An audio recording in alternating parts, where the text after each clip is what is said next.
अस्सलाम वालेकुम, मैं हूं रेहान तारिक और आप देख रहे हैं तहरीक इंसाफ की जानिब से सुप्रीम कोर्ट में दायर दरखास्त पर फैसला सुनाते हुए चीफ जस्टिस ऑफ पाकिस्तान ने वजीर आला का इंतखाब 22 जुलाई को कराने का हुक्म जारी कर दिया है। सुप्रीम कोर्ट की जानिब से तहरीरी फैसला आज रात या कल सुबह आएगा, ताहम यह तय हो गया है कि वजीर आला का इंतखाब लाहौर हाई कोर्ट के फैसले के तहत आज नहीं होगा, बल्कि सुप्रीम कोर्ट के फैसले के मुताबिक 22 जुलाई को होगा। फैसले के बाद तहरीक इंसाफ और मुस्लिम लीग नून यानी दोनों फरीकैन इसे मौक़िफ़ की जीत करार दे रहे हैं।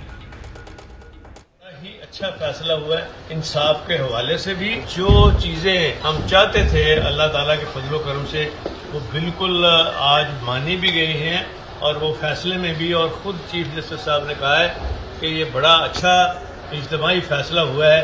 इतनी देर का क्राइसिस चल रहा है, कई माह से पंजाब के अंदर, वो आज सेटल हुआ है और सबको ही मैं शुक्रिया भी और खराज तहसीन भी पेश करता हूँ कि इन्होंने एमिकेबली बैठ के सेटल किया है। जो ऐवान फैसला करेगा मैं उसको दिल से कबूल करूंगा। उन्होंने कहा जी कि आप 17 जुलाई को जब 20 सीटों पर ज़िमनी इलेक्शन मुकम्मल हो जाएगा, उसके बाद 5 दिन में इलेक्शन कमीशन नोटिफिकेशन करता है, तो आप 22 को दोबारा इलेक्शन कराएं। तो मैंने कहा ये तो मेरे लिए काबिल कबूल है, मेरे पास छुपाने के लिए कुछ नहीं है। अगर 17 को अवाम फैसला करते हैं जिसके हक में फाबिया, उसको अपना जो है वो कायदे ऐवान मुंतखब होना चाहिए। लाहौर हाई कोर्ट के अहकामात की रोशनी में वजीर आला पंजाब के इंतखाब के लिए सूबाई असम्बली का इजलास आज शाम 4 बजे बुलाया गया था, मगर इससे पहले ही आज सुबह तहरीक इंसाफ की जानिब से लाहौर हाई कोर्ट के फैसले को सुप्रीम कोर्ट में चैलेंज कर दिया गया, जिसके बाद chief justice of Pakistan Umar Ata Bandial अदालत के 22 छुट्टियों पर होने के बावजूद सुप्रीम कोर्ट पहुंचे और तहरीक इंसाफ की दरखास्त को फौरी तौर पर समाअत के लिए मुकर्रर करते हुए 3 रुकनी बेंच तश्कील दिया गया। चीफ जस्टिस ऑफ पाकिस्तान की सरबराही में कायम बेंच में जस्टिस एजाजुल एहसन और जस्टिस जमाल बंदू खेल को भी शामिल किया गया। आज अदालती समाअत 3 सेशंस पर मुश्तमिल थी। जब समाअत का आगाज हुआ तो बाबर अवान ने दलाइल देते हुए कहा कि लाहौर हाई कोर्ट के एक जज ने इख्तलाफी नोट दिया है। जस्टिस एजाजुल एहसन ने रिमार्क्स दिए, जिस जज ने इख्तलाफी नोट दिया है वो एक नुक्ते पर मुत्तफिक भी हुए हैं। सादा सी बात है कि फैसले में कहा गया है कि जिन्होंने 197 वोट लिए हैं उनमें से 25 वोट निकाल दिए हैं। बाबर अवान ने कहा कि हमारी इस्तदा है कि हम चाहते हैं कि ज्यादा से ज्यादा अरकान को वोट डालने की इजाजत दी जाए। चीफ जस्टिस उमर अता बंदियाल ने कहा कि आपकी दरखास्त में यह बात नहीं, हम आपकी दरखास्त को पढ़कर आए हैं। बुनियादी तौर पर आप ये मानते नहीं हैं कि फैसला आपके हक में हुआ है, जिस पर बाबर अवान ने कहा कि उसूली तौर पर इस फैसले को मानते हैं। चीफ जस्टिस ने कहा कि 4 जजेस ने आज की और 1 जज ने कल की तारीख दी है, क्या आप कल की तारीख पर राजी हैं? जस्टिस एजाजुल एहसन ने कहा कि जो अरकान कहीं गए हुए हैं वो 24 और 48 घंटों में पहुंच सकते हैं। बाबर अवान ने कहा कि 16 अप्रैल को वजीर आला पंजाब का इलेक्शन हुआ, जिसमें ईवान में लड़ाई हुई। लड़ाई झगड़े के बाद पुलिस को ईवान में तलब किया गया। जस्टिस एजाजुल एहसन ने कहा कि दूसरी साइड का कहना है कि उन्होंने 197 वोट लिए। अदालत ने कहा कि रन ऑफ इलेक्शन जो अक्सरियत हासिल कर ले वो मुंतखब होगा। लाहौर हाई कोर्ट ने उन 25 वोटों को निकाल कर गिनती का हुक्म दिया था। अदालत ने पहले वोटों की गिनती का हुक्म दिया है। जस्टिस एजाजुल एहसन ने रिमार्क्स दिए कि आप कहते हैं कि आपके कुछ अरकान दस्तयाब नहीं है। मौजूदा का मतलब है कि इस वक्त जितने लोग ईवान में दस्तयाब हों वो वोट दें। मैं आपसे इत्तफाक नहीं करता, जो अरकान दस्तयाब नहीं है उनका इंतजार किया जाए। उन्होंने मजीद रिमार्क्स दिए कि हाई कोर्ट ने कहा कि 197 में से 25 निकाल दें। 25 वोट निकालने के बाद हमजा शहबाज का इंतखाब दुरुस्त नहीं रहता। इंतखाब के दूसरे राउंड में सादा अक्सरियत यानी 186 की जरूरत नहीं है। आपका मौक़िफ़ है कि हमारे अरकान बैरून मुल्क हैं। बाबर अवान ने मौक़िफ़ अपनाया कि मैं ये नहीं कहता कि अरकान का इंतजार किया जाए, मुनासिब वक्त मिलना चाहिए ताकि ज्यादा से ज्यादा अरकान वोटिंग में शामिल हो। चीफ जस्टिस ने कहा कि आप ये तस्लीम करते हैं कि लाहौर हाई आपके हक में है। हम किस तरह इजलास की तारीख में मुदाखलत करें, क्या इख्तलाफी जज वाली 2 जुलाई की तारीख वोटिंग के लिए मुकर्रर कर दें? जस्टिस एजाजुल एहसन ने कहा कि पंजाब असम्बली के अरकान को सूबाई असम्बली पहुंचने में कितने घंटे लगेंगे? चीफ जस्टिस ने कहा कि इख्तलाफी नोट में वोटिंग की तारीख कल की है, क्या आप कल वोटिंग पर तैयार हैं? जस्टिस एजाजुल एहसन ने कहा कि मुल्क के अंदर मौजूद अरकान 1 दिन में पहुंच सकते हैं। दौरान समाअत पीटीआई ने दोबारा इंतखाबी अमल के लिए अदालत से 7 दिन का वक्त मांगा, जिस पर जस्टिस एजाजुल एहसन ने रिमार्क्स दिए कि 7 दिन का वक्त देना मुनासिब नहीं है। आपके अरकान को असम्बली में पहुंचने में 24 घंटे से ज्यादा वक्त नहीं लगेगा। चीफ जस्टिस ने कहा कि क्या आप चाहते हैं कि पंजाब 7 दिन तक वजीर आला के बगैर रहे? जस्टिस एजाजुल एहसन ने कहा कि आइन में कहाँ लिखा है कि वजीर आला दस्तयाब ना हो तो सुबह कौन चलाएगा, इसमें क्या लिखा है? वजारत आला का जब इलेक्शन हुआ तो 63 वाजे नहीं था। बाबर अवान ने कहा कि मेरे जहन में 10 दिन का वक्त था, लेकिन 7 दिन का अदालत से मांगा है। जस्टिस जमाल बंदू खेल ने कहा कि पहले मुनासिब वक्त पर बात मुकम्मल करें, फिर दूसरा नुक्ता सुनेंगे। अब पहले सेशन में अदालती कार्रवाई का यह अहवाल रहा, जिसके बाद अदालत ने वीडियो लिंक पर दोनों फरीकैन को भी तलब किया, जिसमें चौधरी परवेज इलाही को भी वीडियो लिंक के जरिए लाहौर रजिस्ट्री से शामिल किया गया, जबकि हमजा शहबाज भी पेश हुए। दोनों फरीकैन से बात की गई। इससे पेशतर के चौधरी परवेज इलाही अदालत के रूबरू अपना मौक़िफ़ पेश करते उनके वकील ये कह चुके थे कि वो हमजा शहबाज को वज़ीर आला मानने के लिए तैयार हैं, लेकिन जिस वक्त चौधरी परवेज इलाही आए तो उनकी तरफ से ये कहा गया कि वो हमजा शहबाज को वज़ीर आला नहीं मानते हैं, जिस पर अदालत की जानिब से इस्तफसार किया गया कि आपका मौक़िफ़ जो हमारे सामने आपके वकील के जरिए से आया था वो कुछ और था। जिसके बाद एक मुशावरत हुई और मुशावरत के बाद जो पार्लिमानी पार्टी के सरबराह हैं पंजाब में मियां महमूदुर रशीद और वज़ीर आला, उन्होंने मौक़िफ़ अपनाया चौधरी परवेज इलाही ने कि हम हमजा शहबाज को वज़ीर आला मानने के लिए तैयार हैं, वो वज़ीर आला रहे, लेकिन इसको डेट को एक्सटेंड कर दिया जाए, जिस पर बाबर अवान ने एतराज़ उठाया और फिर ये कहा कि जब तक मरकजी क़ियादत से पूछ नहीं लेते तो किसी कंसेंसस पर नहीं पहुंचा जा सकता। हमजा शहबाज से भी इस दौरान सवालात हुए। हमजा शहबाज से भी इस्तफसार किया गया कि क्या आप बाई इलेक्शंस के अंदर जो एक नुक्ता उठ रहा है कि आप लोगों को हिरासा कर रहे हैं, क्या आप हिरासा करने का इरादा रखते हैं? बरकैफ उसके बाद बाबर अवान ने कुछ वक्त मांगा कि हमें 15 मिनट का वक्त दिया जाए कि हम पार्टी हेड से पूछना चाहते हैं। पार्टी हेड से पूछने के बाद जब अदालती दोबारा आगाज हुआ तो उसमें चीफ जस्टिस की जानिब से बाबर अवान से यह इस्तफसार किया गया कि बाबर अवान साहब, आप ये बताइए कि आपके पार्टी हेड ने आपको क्या डायरेक्शंस दी हैं, जिस पर बाबर अवान की जानिब से कहा गया कि हम राजी हैं कि हमजा शहबाज चीफ मिनिस्टर रहें, लेकिन वो इस दौरान निगरान वज़ीर आला रहेंगे और उनके इख्तियारात महदूद होंगे। वो महदूद इख्तियारात के तहत ऑपरेट करेंगे। बाई इलेक्शंस के अंदर जो है वो उस तरह से मुदाखलत नहीं करेंगे, उस तरह से हमारे अरकान को हिरासा नहीं किया जाएगा। जिस पर चीफ जस्टिस ऑफ पाकिस्तान की जानिब से कहा गया कि चलिए ये बेहतर है कि एक कंसेंसस तो डेवलप हो गया, एक पॉलिटिकल कंसेंसस होना बहुत इंपॉर्टेंट था जो खुशाइंद अमर है। और चीफ जस्टिस ऑफ पाकिस्तान की जानिब से यह भी कहा गया कि 3 महीने से जो एक सियासी तातुल था, अदम इस्तेहकाम था, उसको 3 सेशंस में मुकम्मल कर लिया है। 3 सेशंस में उस पर काबू पा लिया गया है, जिसके बाद उन्होंने कहा कि ये बताया जाए कि जो बाई इलेक्शन है उस हमजा शहबाज के हवाले से इलेक्शन हो सकता है, जिस पर यह कहा गया कि 3-4 रोज लग जाते हैं रिजल्ट कंपाइल होने पे। और उसके बाद ही चीफ जस्टिस ऑफ पाकिस्तान ने कहा कि 22 जुलाई को हमजा वज़ारत आला से मुताल्लिक इंतखाब होगा। अब तहरीरी फैसला और तफसीली फैसला तो बाद में, यानी आज रात या कल सुबह तक आने की तवक्को है। ताहम ये बात तय हो गई है कि वज़ारत आला का इंतखाब 22 जुलाई को होगा। इस डिसीजन के ऊपर बात करेंगे। सबसे पहले मुमताज़ माहिर कानून और साबिक अटॉर्नी जनरल इरफान कादिर साहब ने भी ज्वाइन किया है। अस्सलाम वालेकुम इरफान कादिर साहब, बहुत बहुत शुक्रिया आपके वक्त के लिए। सबसे पहले तो फरमाइएगा कि लाहौर हाई कोर्ट का डिसीजन था कि रन ऑफ इलेक्शन होगा 134 के तहत, लेकिन अब सुप्रीम कोर्ट ऑफ पाकिस्तान ने उसको एक्सटेंड कर दिया, मतलब डेट अब बाई इलेक्शंस के बाद 22 जुलाई को ये कहा है कि वज़ारत आला का इंतखाब होगा। आप अदालती फैसले को किस तरह से देखता है? देखिए, ये सारे फैसले जो है ना, ये सारे कंफ्यूजन का शिकार हैं।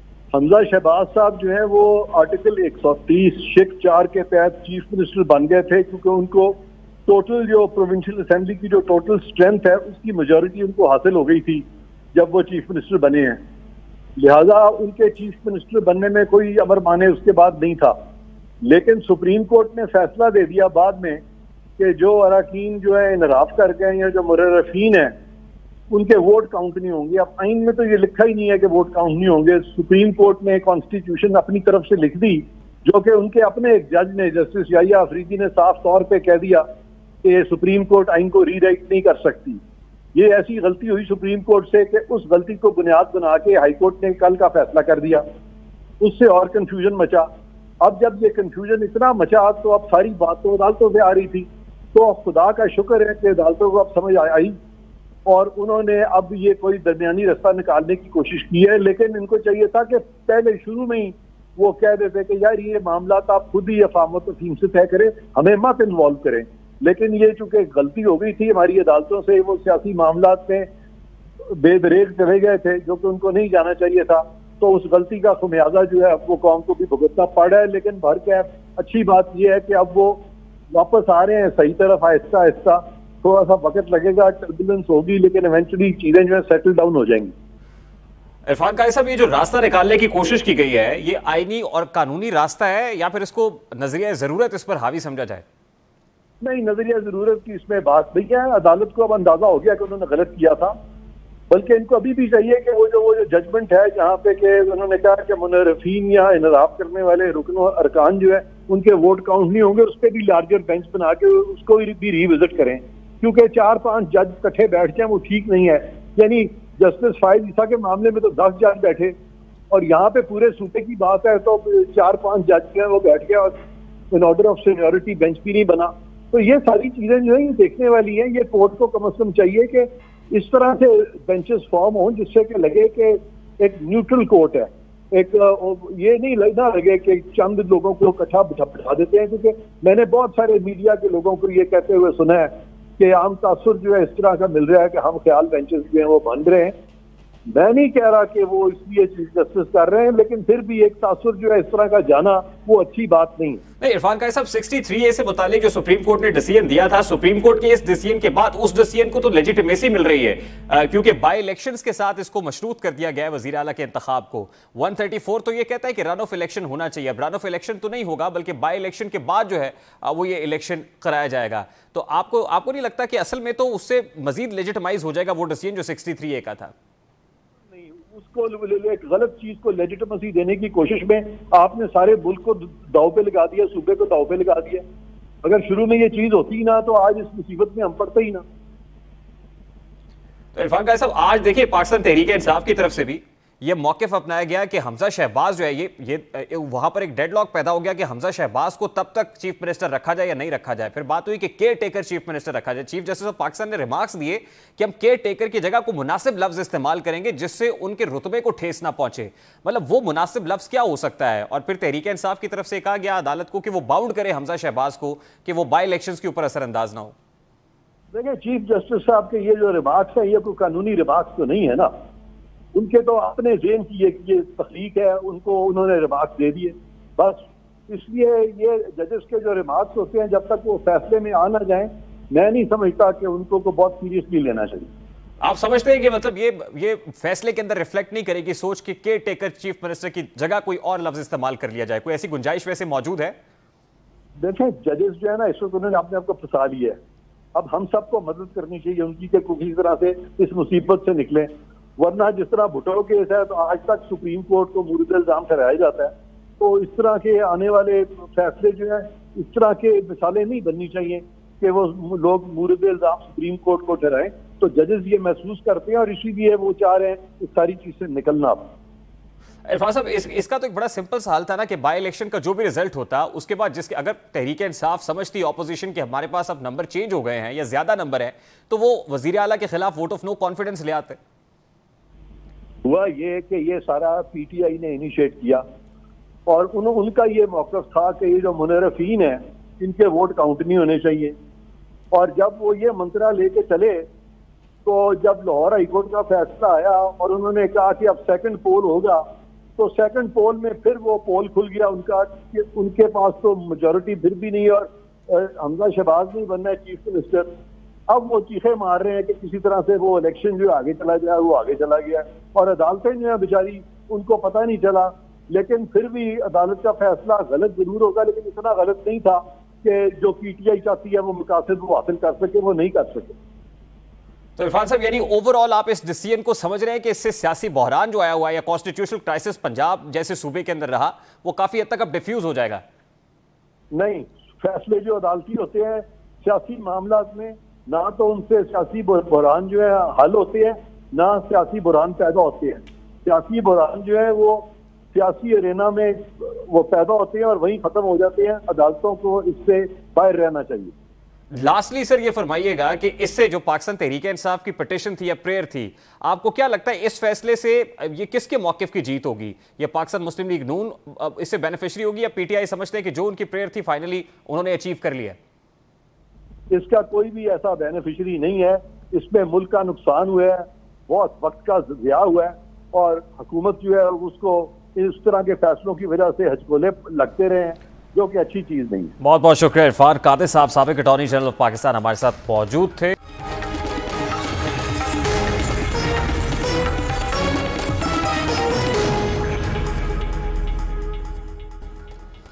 Welcome back. इस वक्त सीनियर रैंक पर्सन तज्जियाकार सना बोचा साहब हमारे साथ मौजूद हैं। अस्सलाम वालेकुम सना बोचा साहब, बहुत बहुत शुक्रिया आपके वक्त के लिए।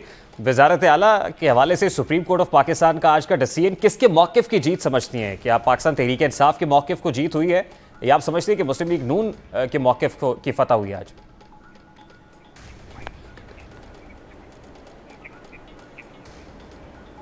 मुझे नहीं लगता कि किसी की भी आज फतह हुई है। मेरा ख्याल है आईन पाकिस्तान की आज शिकस्त हुई है और आज ये एक बहुत ही दुख के साथ मैं समझती हूँ कि ये मामलात जो पार्लियामान में सेटल होने चाहिए वो पार्लियामान में नहीं है।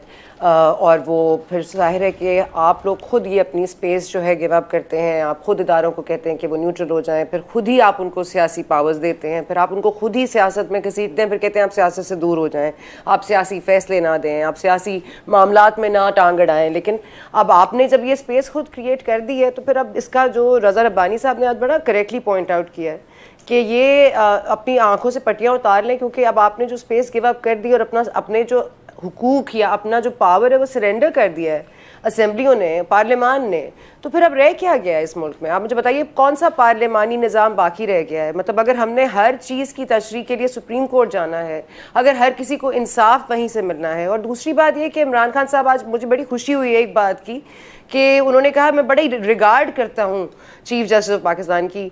बहुत मुझे खुशी महसूस हुई कि चले वो किसी को तो रिगार्ड करते हैं, वो किसी की तो इज्जत करते हैं, वो किसी की तो एहतराम करते हैं, लेकिन इस बात पर वो कितने दिन तक कायम रहेंगे ये देखना बाकी है।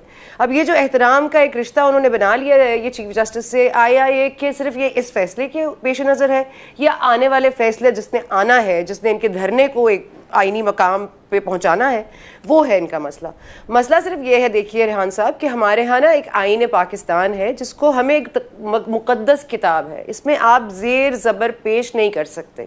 आपको 2/3 मेजॉरिटी दोनों हाउसेज में चाहिए होती है। आप अगर इसमें कोई फुल स्टॉप और कॉमा की भी एडिशन करना चाहते हैं, आपको पता है कि 18वीं तरमीम पे कितनी सेशंस हुई थी जब जाके वो फाइनली अमेंडमेंट आई थी।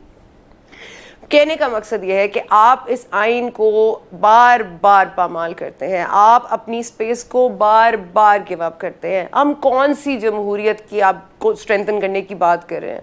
आज के जो कमेंट्स हैं बहुत माजरत के साथ, मतलब आप सियासत में आपको शर्म आनी चाहिए सियासतदान होके कि आपको ये चीफ जस्टिस ऑफ पाकिस्तान कह रहे हैं कि याद नहीं, सॉरी मंदोखेल साहब ने कहा है, शायद जस्टिस मंदोखेल साहब ने, कि आगे या तो आप अपने फैसले खुद कर लीजिए, अपने प्रॉब्लम्स खुद हल कर लीजिए, क्योंकि हमने 3 महीने का बहरान 3 सेशंस में भुगता दिया। आप ये देखिए तो सही रेहान तारिक साहब, ये कितनी बड़ी ज्यादती है इस मुल्क के साथ कि हम इस मरहले पर यहाँ पर आकर इस मोड़ पर आ गए हैं। हम 75वीं सालगिरह मनाने जा रहे हैं पाकिस्तान की इस साल, और हमारा हाल देखिए। और अभी भी इन लोगों को सिर्फ अपने मफाद पड़े हुए हैं, इनको हर वक्त आइन और कानून की छाया में रहना है। जब जिसका दिल चाहता है कानून को इस्तेमाल करके आइन के खिलाफ कर देता है, जब जिसका दिल चाहता है आइन को इस्तेमाल करके कानून के दायरा कार में ले आता है, जब जिसका दिल करता है आइन को तोड़ता है, मरोड़ता है। मतलब ये आइन पाकिस्तान है, इसकी तशरीहात में फर्क हो सकता है, बेसिक चीज में फर्क नहीं है। ये आपने बिल्कुल ऐसा किया जैसे मैं कोई शिर्क करूं। ये आपने आइन के साथ वो ज्यादती की है जिसपे आपको कभी माफ नहीं किया जाएगा। और ये सारी पार्टी जिम्मेदार है, मीडिया जिम्मेदार है। आज आप मुझे बता दें रज़ा रब्बानी साहब का एक, देखिए ये राइटली पॉइंटेड आउट, जिस वक्त इतना बड़ा पॉलिटिकल डेडलॉक होगा, जब पॉलिटिकल स्पेस खुद सरेंडर करके यानी अपने हाथ काट कर खुद किसी के हाथ मजबूत किए जाएंगे, तो फिर ऐसा ही होगा। और माजी की तारीख भी गवाह है कि जिस वक्त ऐसा हुआ, अदालतों की तरफ से फैसले आए, फिर पार्लियामेंट की सुप्रीमेसी को जो कॉम्प्रोमाइज होके जो जुडिशल सुप्रीमेसी है, ऑब्वियसली वो तो उसका तो सामना हमें करना पड़ेगा। तो इस पे who is responsible for this? आपको लगता है कि सियासतदान इसके जिम्मेदार है? क्योंकि अदालत की तरफ से तो आज भी कहा गया कि जाइए अपना मामला खुद से सेटल करें, लेकिन उस वक्त भी अदालत के सामने कहा गया कि हम इसको नहीं कर सकते, हम हमारा डेडलॉक बरकरार रहेगा, हमारे दरमियान इतनी स्पेस नहीं है कि हम बातचीत कर सकें।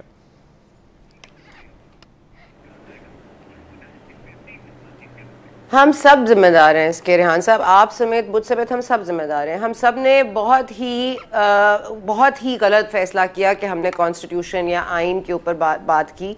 हमने आइन को एक मुकद्दस किताब समझा और फिर हमने उसकी बार बार शिकनी की, आइन शिकनी करते गए। आप मुझे ये बता दीजिए, अगर आप इंडिविजुअली हर शिक को लेकर अपने मफाद में इस्तेमाल करेंगे, आप मुझे बता दें धरना देना सबका राइट है, आप you can congregate and do whatever you want, आपको नहीं पसंद, क्या कहीं आइन में ये लिखा है कि आप धरना इसलिए दें क्योंकि आपको इलेक्शन डेट चाहिए?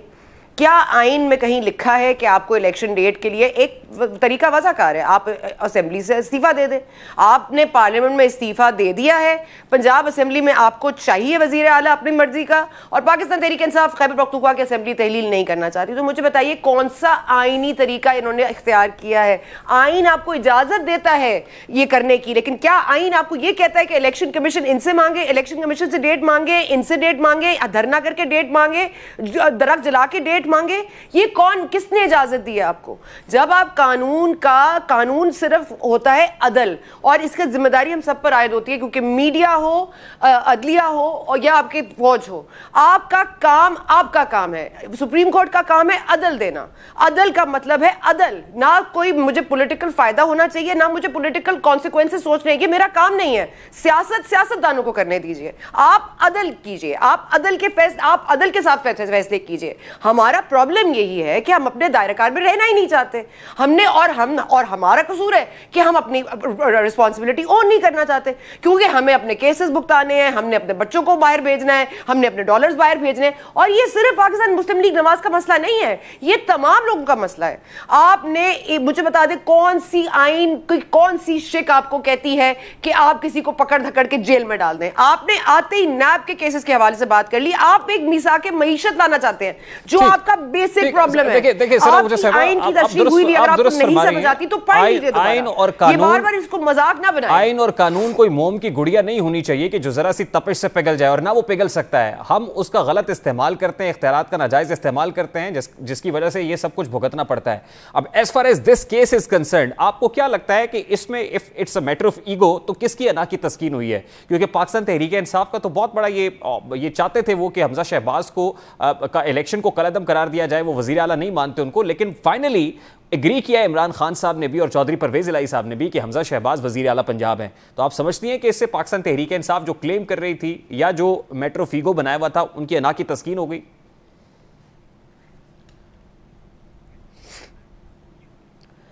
देखिए, मैं कोई भी ऐसी बात नहीं करना चाहती जो गलत हो, लेकिन ये बात मैं आपको बहुत वसूख से कह रही हूँ कि ये एक केस में 3 ब्रेक्स कभी नहीं ली गई। ये जो तीसरी ब्रेक ली गई थी इस समाअत के दौरान, वो इसीलिए ली गई थी ताकि चौधरी परवेज़ इलाही साहब इमरान खान साहब को खुद फ़ोन करके समझाएं कि भाई मेरी बात सुने, हमारे इतने बंदे जो हैं वो हज पे गए हैं, और इतने बंदे अगर 2 दिन में इलेक्शन हम करवाते हैं तो हमारे पास तो बंदे पूरे नहीं होंगे, हमें तो सेविंग फेस के लिए भी बंदे नहीं मिलेंगे। तो खान साहब मान जाइए, 17 तक बात को समझ जाइए, और अब इस बात को बहुत मीडिया हाइप मिल गई है, इस बात में आप थोड़ा सा कॉम्प्रोमाइज कर लीजिए। तो फिर इमरान खान साहब ने सोचा होगा अच्छा बात तो ठीक है, क्योंकि देखिए आपको उनकी इंपल्सिवनेस का आइडिया हो जाता है कि आपका एक कॉन्फ्लिक्ट नजर आ रहा था। बाबर अवान साहब कह रहे हैं जी हमें मंजूर नहीं है, चौधरी परवेज इलाही कह रहे हैं मुझे एतराज नहीं है, चौधरी परवेज इलाही कहते हैं उनको महमूद रशीद ने कहा है कि कोई एतराज नहीं है, फिर बाबर अवान कहते हैं नहीं जी मुझे तो इमरान खान साहब का वोट। फिर उसके बाद वापस आके तीसरी समाअत के बाद आपसे चीफ जस्टिस पूछ रहे हैं आपकी इमरान खान से बात हो गई जी, क्या फैसला किया उन्होंने? फैसला इमरान खान साहब ने करना है, फैसला इमरान खान साहब के साथ हो रहा है। और कौन सी हतमी राय आपने रीच की है? What consensus? किसका कंसेंसस? किसके ऊपर आपने बात की है? मतलब किसकी राय के मुताबिक आपने फैसला किया है? कौन सी यहाँ पे अग्रीमेंट में बात हुई है? वो फवाद चौधरी निकल के कह रहे हैं जी, वो कह रहे थे इलेक्शंस होने चाहिए ऐसे मुल्क में, जब ये डेडलॉक आ जाए ना तो इलेक्शंस हो जाने चाहिए। वैसे ये जजमेंट का ऐसा नहीं, लेकिन उन्होंने कह दिया। मतलब What are you saying?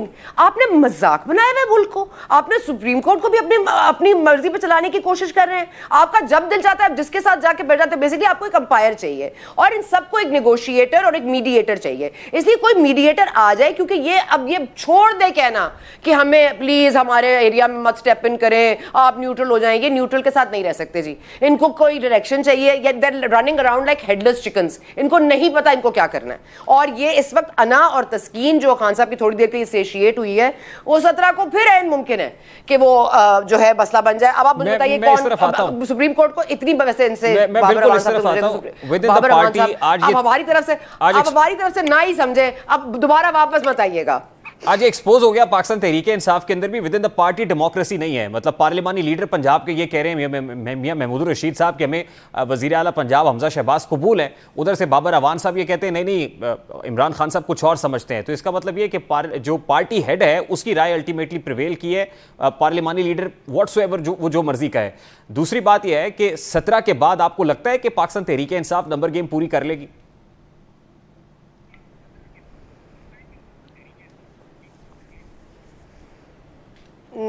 देखिए नंबर गेम पूरी करने की जो इनकी तगो-दो है वो तो हमें नज़र आ जाएगा। देखिए ये मसला सिर्फ ये है कि ये समझते हैं कि मर्जी, पहले ये फैसला करते हैं, फिर उसको कहते हैं अच्छा अब इसको कानून के दायरे में कैसे फिट करें, फिर वो उसको यहाँ से काटते हैं, उसको यहाँ से काटते हैं, फिर वो कानून के दायरे में आइन की कोई शिक उसके साथ मैच करने की कोशिश करते हैं। ये आइन के मुताबिक नहीं चलते, ये अपने फैसलों के मुताबिक आइन को चलाते हैं। तो एक तो बात ये हो गई, तो आप ये नंबर गेम ये नहीं पूरी कर सकते, ठीक है। और अगर चले सपोजिंग कोई मिरेकल हो जाता है और किसी को चलो फोन कॉल चली जाती है, कोई नॉन न्यूट्रल हो जाता है, अल्लाह जानता है सुप्रीम कोर्ट से डर जाता है, मुझे नहीं पता क्या होगा, लेकिन हो सकता है ये भी हो जाए। लेकिन देखिए आपके पास आपको फिर 17 जुलाई को फिर ये भी आपको प्रूव करना है ना, आपको फिर बाई इलेक्शन में भी तो जीतना है, आपको एक मेजोरिटी वहां भी हासिल करनी है। तो मुझे ये बता दें कि आप ये समझ रहे हैं कि महंगाई करके ये 2 माह में इन्होंने इतना बेड़ा गर्क कर लिया अपने आप को, पाकिस्तान तहरीक इंसाफ को, ये बहुत गलतफहमी हो गई है कि मुस्लिम लीग नवाज ने अपने आप को खत्म कर लिया। ये बात ठीक है कि उनको पॉलिटिकल डैमेज हुआ है, लेकिन ये बात भी दुरुस्त है कि अब अवाम ने ये मान भी लिया है बहुत सारे क्वार्टर्स में। मैं हर किसी की बात नहीं करती बिकॉज जाहिर है कि everybody has problems, but it is a phenomena, it is a world wide phenomena कि महंगाई है, आलमी सतह पर है, आलमी सतह पर प्राइसेस ऊपर जारी है, अब तमाम ममालिक में महंगाई है, अब इसको बेहतर कर सकते हैं नहीं कर सकते। अभी 2 माह में मेरा नहीं ख्याल कि नून लीग के वोट बैंक को कुछ होगा, तो मेरा ये ख्याल है कि पाकिस्तान तहरीक इंसाफ अगर नंबर गेम पूरी भी कर लेती है फिर भी वो इलेक्शंस में रह जाएगी पीछे। फिर आप सुनिएगा एक और केस बनेगा, फिर धांधली का इल्जाम लगेगा, फिर जाएंगे, मतलब सुप्रीम कोर्ट के चीफ जस्टिस पूछ रहे हैं हमजा शहबाज साहब से आप धांधली का इरादा तो नहीं रखते? भाई मतलब मैं रखती भी हूं तो मैं आपको बताऊंगी सुप्रीम कोर्ट में खड़े होकर जी मैं इरादा रखता हूं धांधली का माजरत के साथ। मतलब आई डोंट अंडरस्टैंड कि ये मजाक है, ये कोई मतलब ये कोई कहने वाली बात है, ये कोई किसी से कोई गारंटी लेने वाली बात है? मतलब ये तो कहा गया ना अदालत को कि आप हमजा शहबाज को बाउंड करें, हमजा शहबाज को बाउंड करें कि वो किसी को हरास नहीं करेंगे, पाकिस्तान तहरीक इंसाफ के मेंबर्स को वो धांधली नहीं करेंगे, ट्रांसफर पोस्टिंग्स नहीं करेंगे, जिस पर अदालत ने कहा है कि हम ये इलेक्शन कमीशन ऑफ पाकिस्तान को कहेंगे कि आप कोड ऑफ कॉन्डक्ट जो है उसकी पासदारी कराएं। लेकिन आपको लग रहा है कि जितनी व्हाट्सएवर महंगाई जितनी मर्जी बढ़ जाए, सुप्रीम कोर्ट ऑफ पाकिस्तान का जैसा भी डिसीजन आ जाए, ऑप्टिक्स चेंज होने वाली नहीं है?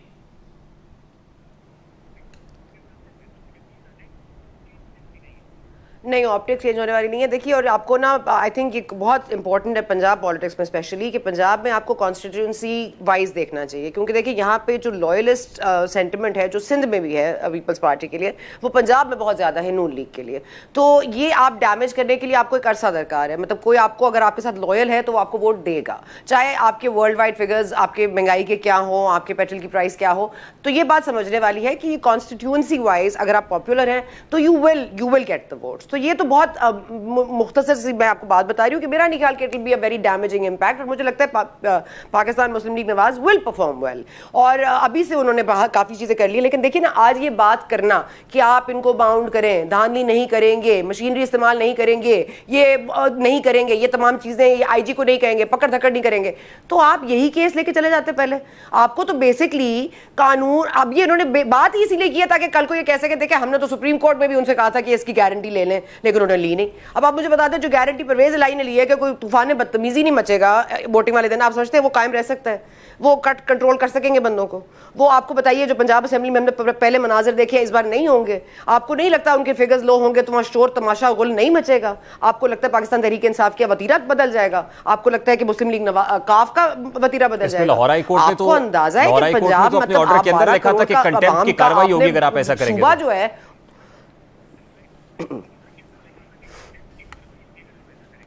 जी वो तो वाज़ेह तौर पर लिखा था, लेकिन लाहौर हाई कोर्ट के फैसले की अब क्या अहमियत है? अब मतलब मैं आप क्या कहूँ आपको, मतलब आप मुझसे क्या कहलाना चाहते रहे, इसलिए लेट्स नॉट पुश इट।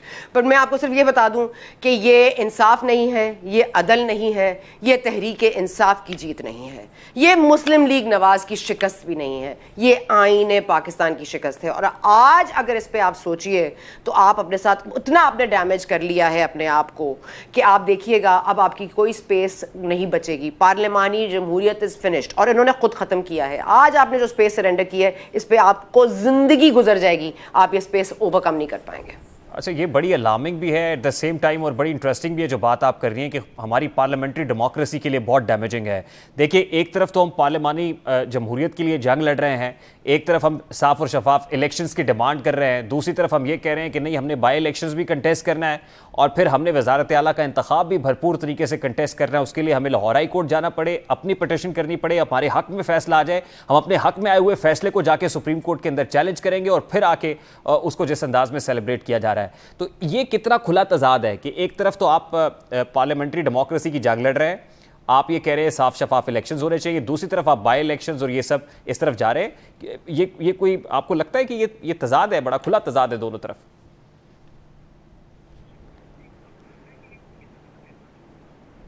देखिए, तजाद तो पाकिस्तान तहरीके इंसाफ का मतलब खासा है ना। तजाद के अलावा तो पाकिस्तान तहरीके इंसाफ है क्या?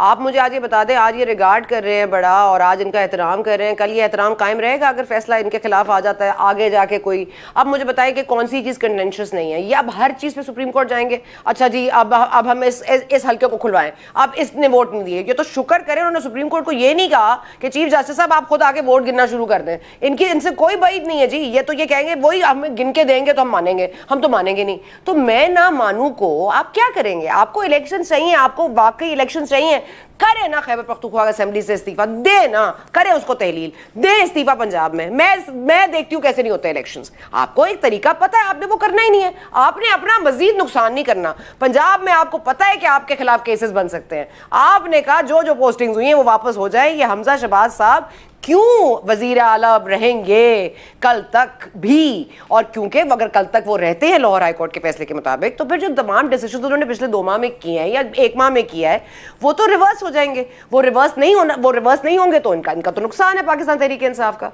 तो वो जो ये कर रहे हैं वो सब समझ आ रही है, सबको समझ आ रही है, लेकिन समझना कोई चाहता नहीं। क्योंकि हर कोई जो है ना, यहाँ पे कहते हैं मैं किसके हाथ में अपना खून तलाश करूं, यहाँ तो पूरे शहर ने पहने हैं दास्तान है।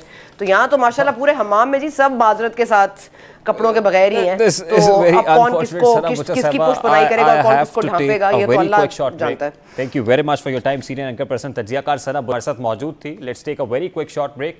एक तरफ शहबाज स्पीड है, दूसरी तरफ महंगाई स्पीड है, कौन ज्यादा स्पीड से आगे बढ़ रहा है, बात करेंगे इस ब्रेक के बाद।